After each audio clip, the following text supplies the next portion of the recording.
اعوذ باللہ من الشیطان الرجیم بسم اللہ الرحمن الرحیم۔ السلام علیکم مائی یوٹیوب فیملی، کیسے ہیں آپ سب؟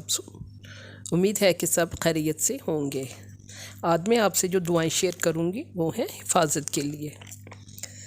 سب سے پہلے ابو نضرہ کہتے ہیں کہ ابن عباس رضی اللہ عنہ اس منبر پر فرماتے تھے، رسول اللہ صلی اللہ علیہ وسلم ہر نماز کے بعد 4 چیزوں سے پناہ مانگتے تھے اور فرماتے تھے، بسم اللہ الرحمن الرحیم، اللہم انی اعوذ بک من عذاب القبر، اللہم انی اعوذ بک من عذاب النار، اللہم انی اعوذ بک من الفتن ما ظہر منہا وما بطن، اللہم انی اعوذ بک من فتنۃ الوار الکذاب۔ اس کا ترجمہ کچھ اس طرح ہے، اے اللہ میں عذاب قبر سے تیری پناہ میں آتا ہوں، اے اللہ میں آگ کے عذاب سے تیری پناہ میں آتا ہوں، اے اللہ میں ظاہری باطنی فتنوں سے تیری پناہ میں آتا ہوں، اے اللہ میں اس کانے دجال کے فتنے سے تیری پناہ میں آتا ہوں جو بہت بڑا جھوٹا ہے۔ سیدنا ابو ہریرہ سے روایت ہے کہ رسول اللہ صلی اللہ علیہ وسلم نے فرمایا، تشہد میں 4 چیزوں سے اللہ کی پناہ ضرور طلب کرو۔ فرمایا، اللہم انی اعوذ بک من عذاب جہنم ومن عذاب القبر ومن فتنۃ المحیا والممات ومن شر فتنۃ المسیح الدجال۔ اے اللہ میں جہنم اور قبر کے عذاب سے اور زندگی اور موت کے فتنہ سے اور فتنہ مسیح دجال کے شر سے تیری پناہ مانگتا ہوں۔ یہ صحیح مسلم کی حدیث ہے۔ دشمن کے شر سے حفاظت کے لیے اصحاب الخدود کا واقعہ، وہ واقعہ جس میں لڑکے نے دشمن کے شر سے بچنے کے لیے دعا کی۔ دعا کچھ اس طرح ہے، اللہم اکفینہم بما شئت، اے اللہ مجھے ان دشمنوں کے مقابلے میں کافی ہو جا جس چیز کے ساتھ بھی تو چاہے۔ یہ صحیح مسلم کی حدیث ہے۔ سیدنا ابو موسیٰ اشعری رضی اللہ عنہ سے روایت ہے کہ نبی صلی اللہ علیہ وسلم کو جب کسی قوم سے کوئی اندیشہ یا خوف ہوتا تو اس طرح دعا، اللہم انا نجعلک فی نحورہم ونعوذ بک من شرورہم، اے اللہ بے شک ہم تجھے دشمنوں کے نرخروں پر ان کے مقابلے میں رکھتے ہیں اور ان کے شر سے تیری پناہ طلب کرتے ہیں۔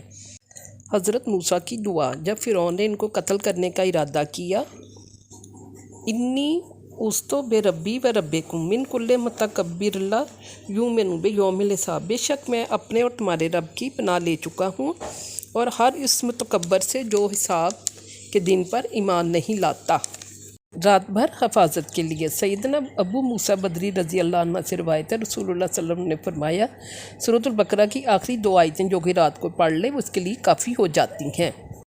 سوتے میں وحشت کے وقت عمر بن شعیب رحمۃ اللہ اپنے والد سے اور اپنے دادا سے روایت کرتے ہیں کہ رسول اللہ صلی اللہ علیہ وسلم نے فرمایا، جب تم میں سے کوئی نیند میں ڈر جائے تو کہے، اعوذ بکلمۃ اللہ التامات من غضبہ و عقابہ و شر عبادہ و من ہمزات الشیاطین ان یحضرون، میں اللہ کے تمام کلمات کے ساتھ اس کے غضب، عذاب اور بندوں کے شر سے پناہ چاہتا ہوں اور شیطانوں کے وسوسوں اس سے کہ وہ میرے پاس حاضر ہوں تو خواب اس کو نقصان نہ دے گا۔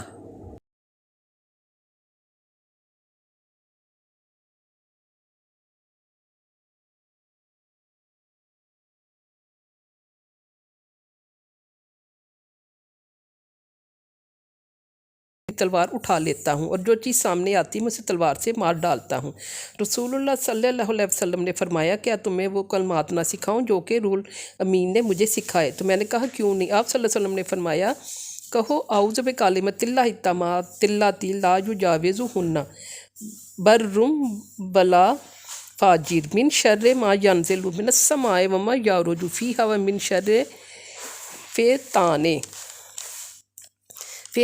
اللیل والنہار ومن کل طارق الا طارقا یطرق بخیر یا رحمان، میں اللہ تعالیٰ کے ان تمام کلمات کے ساتھ پناہ چاہتا ہوں جن سے آگے نہ تو کوئی نیک اور نہ کوئی برا شخص بڑھ سکتا ہے، اور ہر اس چیز کے شر سے جو آسمان سے اترتی ہے اور جو اس میں چڑھتی ہے، اور رات اور دن کے فتنوں کے شر سے اور ہر حادثے کے شر سے سوائے اس حادثے کے جو خیر کا باعث ہو۔ اے بہت رحم فرمانے والے، انہوں نے ایسا کہا تو ان سے ڈر چلا گیا۔ برا خواب دیکھنے پر سیدنا جابر رضی اللہ عنہ سے روایت ہے کہ رسول اللہ صلی اللہ علیہ وسلم نے فرمایا، جب تم میں سے کوئی ایسا خواب دیکھے جس کو وہ برا سمجھے تو بائیں طرف 3 بار تھتکارے اور شیطان سے پناہ مانگے، جس کروٹ پر لیٹا اس سے پھر جائے۔ ابو سلمہ رحمۃ اللہ روایت کرتے ہیں کہ میں بعض خواب ایسے دیکھتا جو مجھے بیمار کر دیتے، پھر میں ابو قتادہ رضی اللہ عنہ سے ملا، انہوں نے کہا میرا بھی یہی حال تھا، یہاں تک کہ رسول اللہ صلی اللہ علیہ وسلم کو میں نے فرماتے سنا کہ اچھا خواب اللہ تعالیٰ کی طرف سے ہوتا ہے، سو جب تم میں سے کوئی اچھا خواب دیکھے تو اپنے دوست کے علاوہ کسی سے نہ بیان کرے، جب برا خواب دیکھے تو بائیں طرف 3 بار تھتکارے، اور یہ کہہ کر اللہ کی پناہ چاہے اعوذ باللہ من شر الشیطان و شرہا، میں شیطان اس کے خواب کے شر سے اللہ تعالیٰ کی پناہ چاہتا ہوں، اور کسی سے بیان نہ کرے تو وہ اس کو نقصان نہ دے گا۔ یہ صحیح مسلم کی حدیث ہے۔ سو سے نجات کے لیے سیدنا ابو ہریرہ رضی اللہ عنہ سے روایت ہے کہ رسول اللہ صلی اللہ علیہ وسلم نے فرمایا، تم میں سے کسی کے پاس شیطان آتا ہے اور تمہارے دل میں پہلے تو یہ سوال پیدا کرتا ہے کہ فلاں چیز کس نے پیدا کی، فلاں چیز کس نے پیدا کی، آخر میں بات یہاں تک پہنچا دیتا ہے کہ خود تمہارے رب کو کس نے پیدا کیا۔ جب کسی شخص کو ایسا وسوسہ ڈالے تو اسے اللہ سے پناہ مانگنی چاہیے اور شیطانی خیال کو چھوڑ دینا چاہیے۔ یہ صحیح بخاری کی حدیث ہے۔ سیدنا ابو سعید خدری رضی اللہ عنہ سے روایت ہے کہ رسول اللہ صلی اللہ علیہ وسلم کے صحابہ میں سے بعض صحابہ ایک سفر میں جا رہے تھے، وہ عرب قبائل میں سے قبیلہ کے پاس سے گزرے تو انہوں نے ان قبیلہ والوں سے مہمانی طلب کی، لیکن انہوں نے مہمان نوازی نہ کی۔ پھر انہوں نے صحابہ کرام سے پوچھ لیا کہ تم میں کوئی دم کرنے والا ہے، کیونکہ قبیلہ کے سردار کو کسی جانور نے ڈس لیا ہے یا کوئی تکلیف ہے؟ صحابہ میں سے کسی نے کہا جی ہاں، پس وہ اس کے پاس آئے، اس سورۃ الفاتحہ کے ساتھ دم کیا تو وہ آدمی تندرست ہو گیا۔ انہیں بکریوں کا ریوڑ دیا گیا، لیکن اس صحابی نے اسے قبول کرنے سے انکار کر دیا، کہا کہ جب تک اس کا ذکر میں نبی صلی اللہ علیہ وسلم سے نہ کر لوں نہیں لوں گا۔ وہ نبی صلی اللہ علیہ وسلم کے پاس حاضر ہوئے، آپ صلی اللہ علیہ وسلم سے سارا واقعہ ذکر کیا اور کیا، اللہ کے رسول صلی اللہ علیہ وسلم اللہ کی قسم میں نے سورۃ الفاتحہ کے ذریعے دم کیا۔ آپ صلی اللہ علیہ وسلم مسکرائے، فرمایا تمہیں یہ کیسے معلوم ہوا کہ یہ دم ہے؟ پھر فرمایا ان سے لے لو، اپنے ساتھ میرا بھی حصہ رکھو۔ یہ صحیح مسلم کی حدیث ہے۔ سیدہ عائشہ نے بیان کیا کہ رسول اللہ صلی اللہ علیہ وسلم جب اپنے بستر پر آرام فرمانے کے لیے لیٹتے تو اپنے دونوں ہتھیلیوں پر قل ھو اللہ احد اور معوذتین سورہ فلق سورہ ناس پڑھ کر دم کرتے، پھر اپنے دونوں ہاتھوں کو چہرہ پر جسم کے جس حصہ تک ہاتھ پہنچ جاتا پھیرتے۔ عائشہ رضی اللہ عنہ نے فرمایا پھر جب آپ صلی اللہ علیہ وسلم بیمار ہوتے تو آپ صلی اللہ علیہ وسلم مجھے بھی اسی طرح کرنے کا حکم دیتے تھے۔ صحیح بخاری کی حدیث ہے۔ سیدنا ابن عباس رضی اللہ عنہ سے روایت ہے، نبی صلی اللہ علیہ وسلم سیدنا حسن و حسین کے لیے بے پناہ طلب کیا کرتے تھے، فرماتے تھے کہ تمہارے بزرگ دادا ابراہیم بھی اسماعیل اسحاق کے لیے ان کلمات کے ذریعے پناہ طلب کرتے تھے۔ اعوذ بکلمات اللہ التامات من کل شیطان و ہامۃ و من کل عین لامۃ، میں ہر شیطان اور مضی جاندار اور ہر واقعہ ہونے والی نظر بد سے اللہ کے کامل اور پراثر کلمات کے ذریعے پناہ مانگتا ہوں۔